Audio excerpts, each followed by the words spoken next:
a chilly autumn night, as the flicker of a candlelight inside carved pumpkins illuminates doorsteps, you start to wonder, why do we carve these glowing faces every Halloween? The tradition steeped in centuries-old folklore leads us to curious figures like Stingy Jack, a clever trickster from ancient Ireland whose story forever linked his name to the jack-o'-lantern. Jack was known far and wide for his deceit and greed, traits that earned him the name Stingy. One fateful night, Jack encountered none other than the devil himself at a local tavern. The two shared drinks, but when it came time to pay, Jack, being the miser that he was, he tricked the devil into transforming into a silver coin. Rather than using it to pay the tab, Jack slipped the coin into his pocket alongside the silver cross, trapping the devil in this form. Recognizing the predicament, the devil struck a deal with Jack. He would be freed only if he promised not to claim Jack's soul for 10 years. Jack, satisfied with his short-term victory, agreed, and he released the devil. When the 10 years had passed, the devil returned to collect Jack's soul. And this time, Jack was ready with another trick. He asked the devil to climb a tree to fetch an apple for him. And as the devil scaled the tree, Jack carved a cross into the bark, once again trapping his adversary. In exchange for his release, the devil was forced to promise that he would never take Jack's soul. Well, years later, Jack's cunning caught up with him. You see, when he died, he found himself barred from both heaven and hell. Heaven rejected him for his sinful life, and the devil, bound by their agreement, refused him entry into hell. Jack was condemned to wander the earth for eternity. He was given only a single ember from hell's fires to light his way. He placed the ember inside a hollowed-out turnip. It created a makeshift lantern, and with it he roamed the dark, lonely roads. This spectral figure became known as Jack of the Lantern, later shortened to Jack-o'-lantern.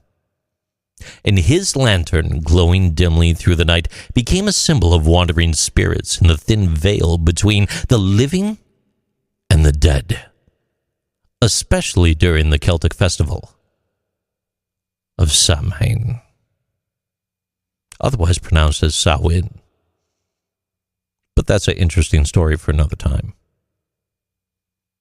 It was celebrated at the end of harvest.